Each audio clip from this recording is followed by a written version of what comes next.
morning. Happy new week. I'm coming to you guys from the Gold Coast in Queensland, different background and office up here. We arrived here Thursday, and we've started our conference with the girls of Ultimate 48 Hour Author, and we are certainly enjoying some time for bonding and coming up with ideas while we're sitting around and chilling out and all that sort of stuff, because that's when obviously some of the best ideas and initiatives come up, which is exactly the title of the topic for discussion today, is how to stay innovative long term in your business. Being in business for 11 years in about a month's time, it certainly has been interesting to look back on and review what is it the things that have I guess given birth to new ideas. How have I needed to think? Who have I needed to hang out with? And some of these actions and initiatives, I trust that you guys can take away and implement in what you're doing. Even if you are at the start of the business, as at the start of your business, I believe that certainly, motivation is not kind of an issue because you're so excited, you're still in that honeymoon period.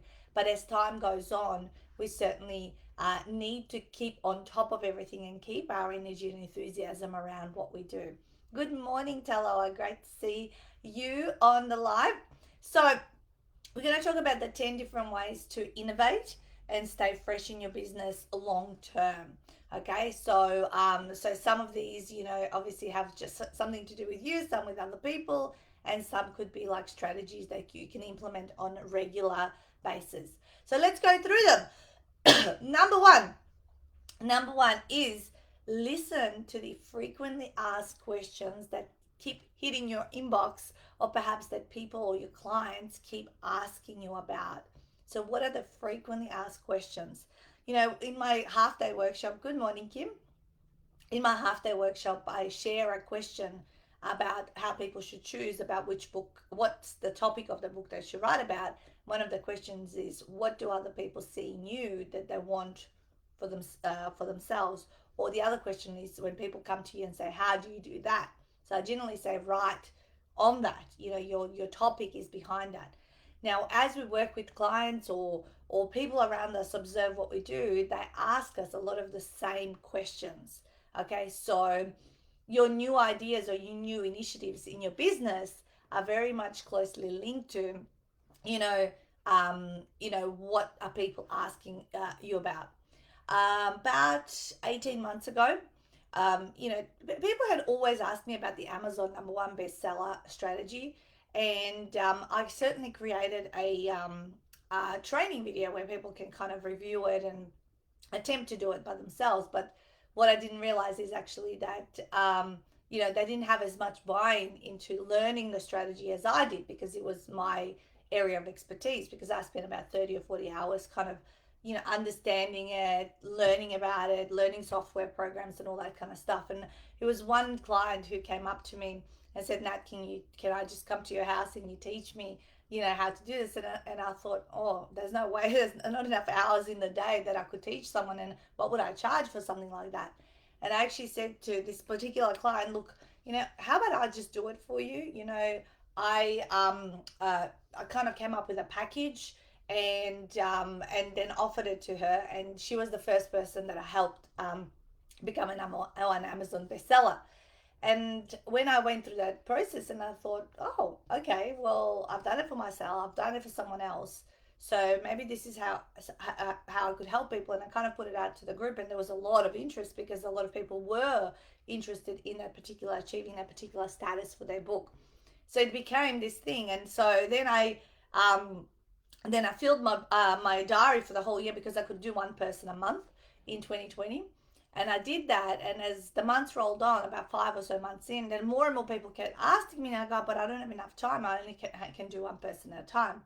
So then I started to think about, oh my God, how can I do this in a group setting? How can I do this, so I can be able to help more people, because there's a lot of the questions are hitting me up, and I need to solve it. So, And one day I thought, if I can get a group together who supports one another, then I'm not promoting them, they're helping each other and all that sort of stuff. I'm not going to give you the details behind all of that, but I ended up unpacking and being able to bring out like a do-it-yourself version where I do all the research for people, then a group version where they go into a group, and then obviously the way I was doing it to begin with, which is the done for you kind of version. So I brought that out, and that was kind of like a new innovation for the last 18 months. That's become actually one of our business pillars. We tend to see every second person that wants to write a book will want to kind of do this particular strategy. So back to my point was listen to the frequently asked questions. What are people constantly sending in your inbox? And not only with your frequently asked questions should you look to create new offerings in your business, but what you should look to do is create your frequently asked questions folder of Word documents. The other day I did a file on taxes and postage for Australia, USA, and Canada, because these are the top three countries we work with, and these questions keep coming up all the time. I've got info sheets on lots of different things.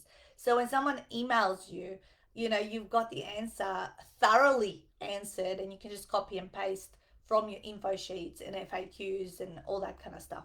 And they really get you to thinking, really how much you do, and you do know about your expertise behind behind what you do. Sometimes we underestimate that everything is common sense, but it's not common sense. So the more you build into your business, also that your business becomes more valuable. The more that is documented, filmed, you've got explanations and all that kind of stuff, the more value you have behind how you can help your clients and how you can service them. Okay, so that was number one. I know it went on for a little while, but hopefully the other ones will be a little bit quicker, right?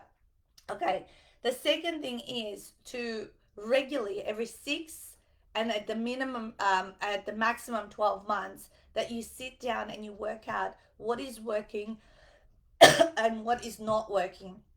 What is it that you do need to declutter out of your business? I'm just going to take a drink of water. I've had a dry throat because of the aircon mm,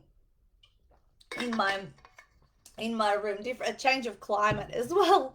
We've come from dry, cold Melbourne to humid and hot Gold Coast, and you get that change of climate thing happening. Okay, so what a review what's working and what's not, and declutter by making, because a lot of the time there's been moments in my business in the last 11 years that I would keep doing a certain offering or a program because I just thought that's what I offered, so therefore it needs to stay. But if I actually sat down and reviewed, was it effective, was it profitable, was it something that I enjoyed doing, very very important. If you don't enjoy doing something and it feels like a chore, get rid of it. That's become like kind of a rule of mine and Stuart's, is if we don't enjoy doing it anymore, we need to let go of it and move on to something else. So making the space and time, by constantly looking at what's working, what's not working, and then decluttering the stuff that you don't enjoy doing or that is really not working. Here's an example. I used to do a lot of free speaking gigs at networking events and all that kind of stuff. And in my diary, I would document where I spoke and all that. And there was a lot of activity and a lot of effort, right? To get to places, to set up, to unpack, to do the gig, to come home and follow up and all that kind of stuff. But in the back of my diary, I also documented what are the results that I had from different initiatives in my business, different marketing initiatives. And at the end of one year, I actually sat down and had a look at it, what had happened, and I only realized that I only really found a couple of clients through all of these free speaking gigs I used to do. I'm not saying that free speaking is not profitable. It was earlier in my business. But what I realized is that after, when I was doing started to do a lot of Facebook advertising and that kind of stuff, that was kind of the thing that brought in and kept the business sustainable, and it was like a lot more scalable. So what I realized is that I had to stop doing free speaking. I mean, if I get offered, I don't look out for it anymore. If I get offered a gig and they want me there, of course, most of the time I'll say yes because I don't have my diary filled with them. But it is really, really important to take stock on, because at different stages of your business, some activities are crucial and essential, and mandatory, if you like. And other times, as you transition and grow and scale, or you may be able to afford your paid advertising and all that kind of stuff, then you need to scale down and declutter the things that were more organic, so you have more time to actually work on the stuff that you might be paying to to get the leads and the prospects in. So different stages. And I've talked about different stages of business in other lives on other Mondays. In the past, like maybe Google Natasha Denman stages of business on YouTube, and you'll probably find it. But yeah, there's certain things you stop and start doing at the different stages over time in your business. So that's what I realized. So that was point number 2: review what is working and what is not, and declutter the things that are ineffective, not profitable, and taking away your time so you can have more time to bring things in. Mm. A nice one, Taloa. Word document of frequently asked questions to help your clients. All right. Number 3 is launch new offers. Do launch something new every 6 or 12 months and test and measure it. Some things may take off, some things you hear crickets, right? So you just don't know sometimes what's going to work. I mean, I was telling my clients, it took me 3 years of putting this offer, this package out, all of that sort of stuff until I arrived at my signature thing that now it's the constant, like, the top pillar, which is our ultimate 48-hour author retreats, right? So you need to, keep bringing something out to see, is this going to take off? Do I like doing it? And, kind of just to see, you have to try things. It cannot just be, oh, this is going to be the thing I'm going to be doing forever. No, it's not going to be. Even our retreats are fully now online from having been offline for 7 years. And, and that's our preference now. And of course, we also I never tested going online earlier than 7 years when I was forced by COVID to go online. Yet I've realized that actually the delivery of the model and our program is more effective online. So I never gave online a chance because my belief was what I do doesn't work online. Yet now, sitting in hindsight, having done it for more than 12 months, it is actually more productive, more effective. It gets the result faster for my clients. Okay. As much as you think, oh, the face to face, the face. No, it is actually hand on heart. People are more focused. They're getting the stuff done. They're not being distracted by traveling in just for 48 hours. And the books are coming in. I mean, this is why we hired in the middle of COVID, because we got so busy because people were getting their books done, right? So it is really, really, really, really important to test and measure different ways. Even though you might not think this is not going to work for me, or it might have to. I didn't believe that people were going to be able to trust me enough to buy from me on an online seminar. What BS is that, right? Because that's a limiting belief, right? And I've recognized that and I understand that. But I needed to, sometimes we get forced, and other times we need to force ourselves to step up and maybe do something different, to see if there's maybe a different way of doing things, because there's so many different ways of achieving success, right? All right, so launch new offers and test and measure them, and try things online and offline, as we said. Mastermind with other people. Especially if you're a solopreneur, you're still alone in your business. Okay, so this is why I always bang on about get out there, network with people. It's not just about building your network as your net worth and all that kind of stuff, but when you hang out with other people that are also building up their businesses, that are also, that same level of trajectory of what they want to do for their lives and all that sort of stuff, by hanging out with each other, because you'll find people that are earlier in the journey, a little bit in, and senior people who've been business owners for a long time. You learn so much by hanging out with those people. You get to hear what they say, how they think. You have the opportunity to have conversations where you will you will be able to, like, connect and share ideas, and you just never know. I mean, you guys have heard my story. It was after a networking event that I sat down with a printer of all people, Stefan, who heard what my passion was about human behavior and mindset, and vice versa. I heard about his printing business, you know, and he was the one that said to me, "Now you should write a book. It will be your business card on steroids." Now that right there was the thing that started everything, right? Me hanging out and masterminding or catching up with people, and he wasn't a author, he wasn't a publisher, he wasn't anyone, a business mentor. He was just another business owner who had experience in the printing industry, right? Of everything. And he was nothing to do with printing either of books. He didn't print books, right? So mastermind with other people, especially if you're on your own on the journey, because in the beginning it's super super lonely, right?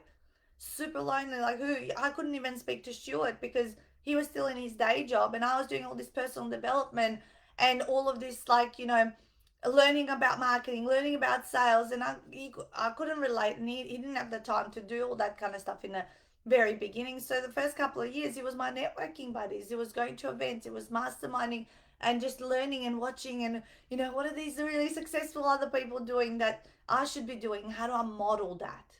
Okay, so that's how I stay, you know, up to date and innovated and all that kind of stuff. All right, number 5 is read, watch, and listen to content. Content inspires us. Content, might give us an idea. And again, content could be about building your business, and you haven't considered a certain way of doing it, and you hear someone and go, "How does this relate to my business?" So listening to some podcasts, watching some YouTube videos, just reading books, Oh, by the way, I didn't give you guys my update on my detox number for week 3. I'll do it at the end. I'll do it in the end. Of how it's all unfolded. I just, now that I mentioned reading, I was like, oh shit, yes, I need to update you on what's happened week number 3 detox. Anyway, read, watch, and listen to content. Okay, because that, new books get released, new ideas, new tools, and then you kind of, as you listen, you go, oh, maybe this could work in my business. Maybe I can try something new. If we just stay within our own world, it doesn't actually, if we're only one head, the power of the mastermind is through. So when we don't have the opportunity to hang out with those people we are inspired by that don't live in our country and all that, we get to hang out with them through their podcasts, through their videos, through their books. Okay, so one is where you get skin to skin with people and you're out there networking and you're out there just sharing ideas, and it doesn't have to be super famous people. The other one is about, virtually networking. It is masterminding with someone who's an expert in a certain area. All right, number 6 was conference regularly with a team if you have one. Okay, so this week here on the Gold Coast is about our team coming together. And today, after this call, we're moving on all our Monday morning tasks, and we're sitting down and we literally have a PowerPoint presentation of 4 different things we're going to cover off over the next 4 days. We have got notes happening, and we're going to sit there and talk. We did it in October virtually. We actually caught up all our editors, designers, people overseas, like, just like, and different topics for different days. We've got Lendy to, so once a year, it's like everyone in the business. And then this one is like a mid-year conference where we're just like, kind of the publishing team and, the people of the business, right? And some of those things of what we can do. It's certainly going to have some aspects of what the other conference was about, but it's going to be a biannual event, which means that, we're going to look at the business and we're going to critique ourselves and we're going to praise ourselves and we are going to bond, because the important thing in business, if you do have a team, is that you also look out for each other as people, not just as, oh, we're just working together, it's just like, 9 to 5 kind of thing. It's about coming together. And because we've come from Melbourne, we were locked up. We were separated for literally the last 12 months. We've been separated and only connected via Zoom and emails and messages and all that kind of stuff rather than seeing each other. So this was our chance to rebuild our personal bonds and be in the same space and come up with some new ideas. Okay, so that might come further on in your business. Even if you have one staff member, do it with them. If you have just a virtual assistant, do it with them.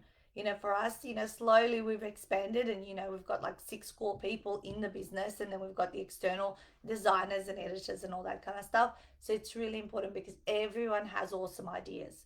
Everyone has awesome ideas, and listen to them. Doesn't matter where they are in the business.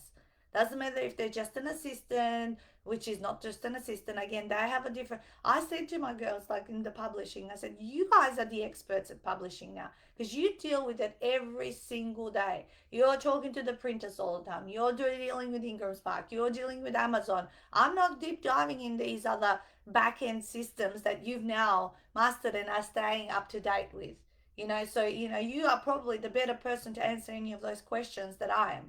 I know that I've set up the systems when I did it all and I was doing it all myself, but now you guys are doing it and you guys are the experts. Yeah. So excellent. Next one. Number 7, hire in for your weaknesses. Hire in for your weaknesses. Yeah. So if you're not very good or very organized or don't do your bookkeeping or admin, all that sort of stuff, you need to hire in. You need to delegate and free up. Well, number 8 ties in with number 7, free up time with delegation and outsourcing, so you can be the creator, innovator, and leader of the business. My job in my business is to think. Yeah. My job is to think and like literally just, sometimes even, just be out and about and just like have those, because the number 9 was spontaneity in your time is the driver in creation.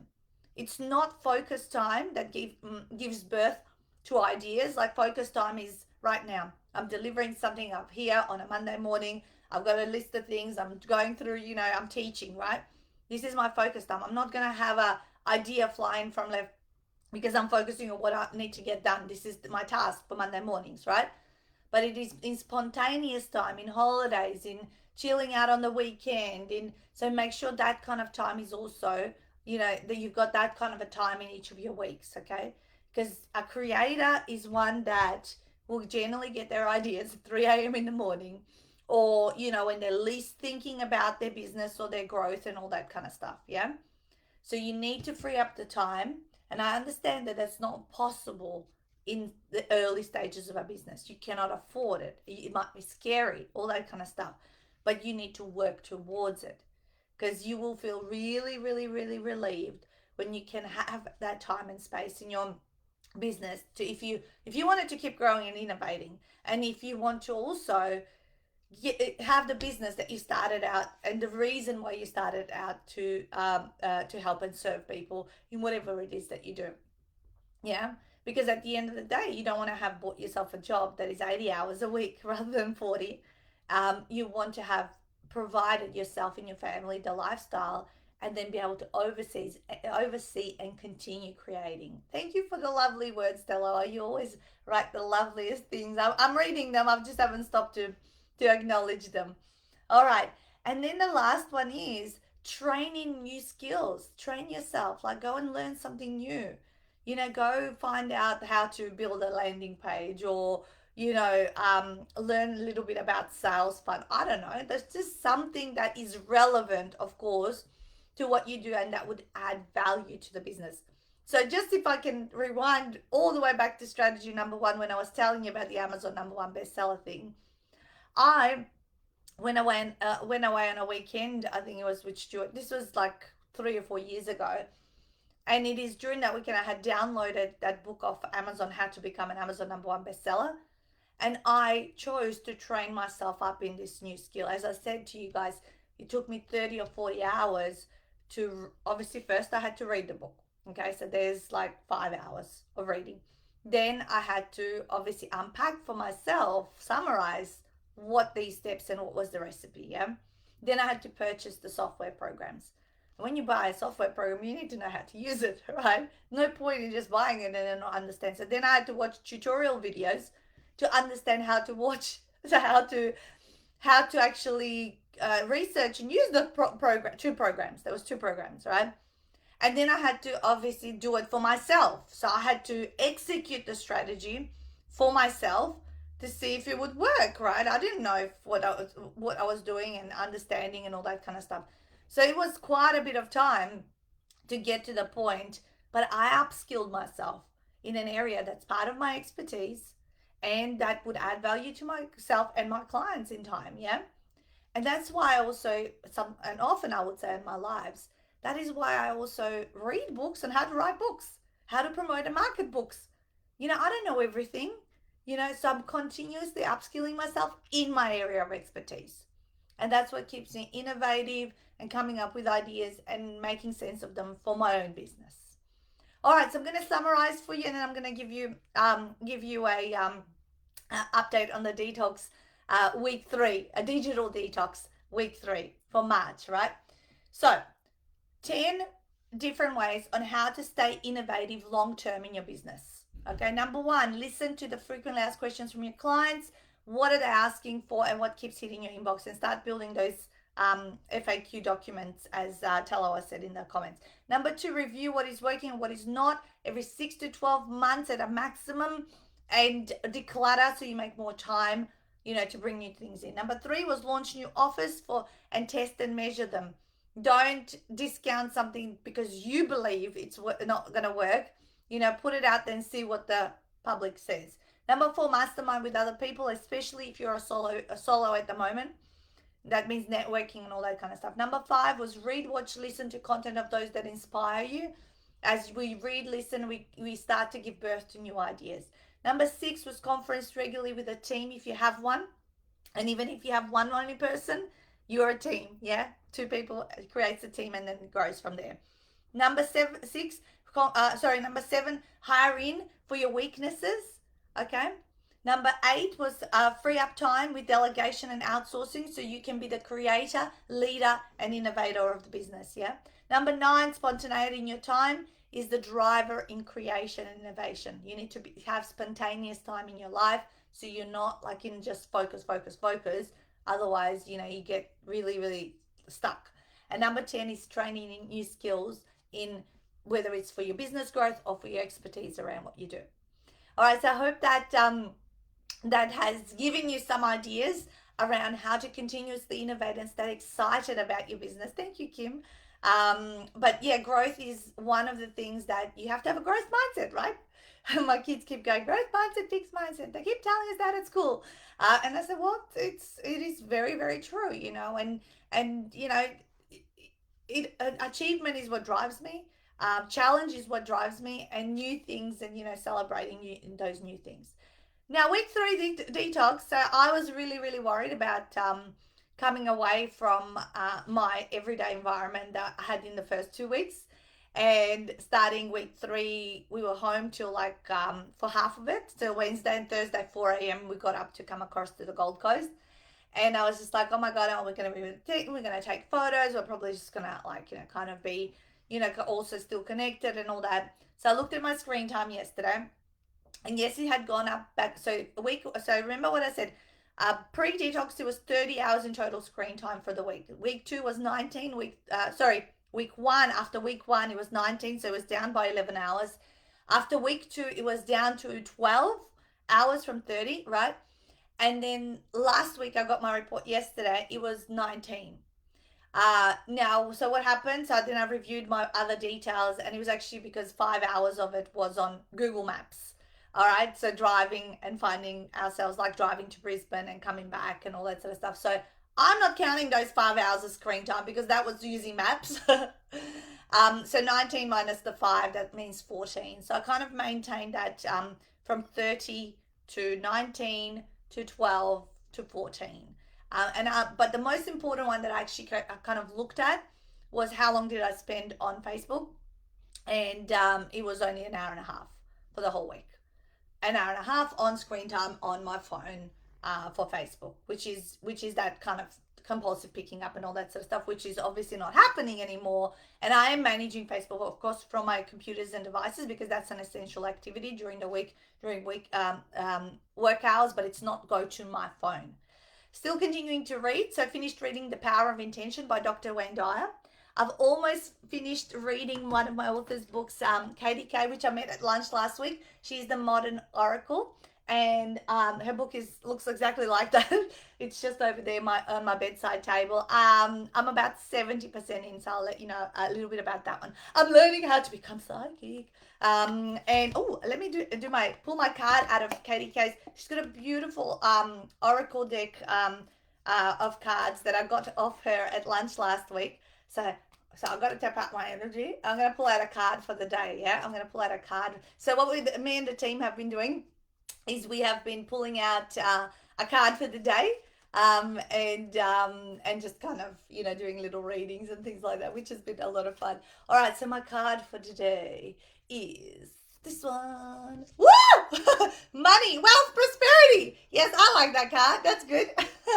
Excellent. There you go. And I'll read the little book kind of with a little bit more explanation. But I like these cards. So she had two different cards. One was like more woo woo, and these ones like more like just straightforward, like me, just like give me normal words, not this stuff that I have to like make really a lot of different stuff around. So it was really, so I got those off her, and I've been reading her book, and then at the same time I'm also starting to read Ask and It Is Given by Esther Hicks, yeah, who channels Abraham. So I'm a little bit into like the last few weeks into a little bit of spiritual guidance, and all that kind of stuff that I'm going into, just exploring, just reading some other stuff, rather than I would read business books and all that kind of stuff. So I'm sure I'm going to get into those as well. But reading lots, definitely not watching any Netflix at all by myself. Just when I watch anything, it's always with other people. So that's completely tick. I don't miss it. I love the reading that I get to do by myself. So now I'm actually enjoying and looking forward to reading by myself in the evenings, before bed. Secondly, not checking emails on phone. Phone is off for emails. Emails are only on computers. So that is completely, I don't miss it. I don't look at any notifications, and it's really keeping my head clear until I'm ready to work. And Facebook, obviously, checking in has been reduced from, well, pre-detox was 7.5 hours for the week, just so you know, on Facebook. And now week 3, like it's the last 2 weeks, it's averaging 1.5. So happy with that. So I've got still another week, like all of March is digital detox, but certainly some of these new habits have, just fine-tuned. I can declutter, remove what's working, what's not working, and find more time and more space for innovation. All right, guys. So I hope you have enjoyed this morning's live. And thank you for being here with me. I'm going to go across to my authors group. I'm going to talk about author-specific innovation in there. And I will then start and open the March 2021 conference with my team, who's at the moment moving on all our emails that have come across from the weekend. Have an amazing week. And as always, smash it out. Have a great one.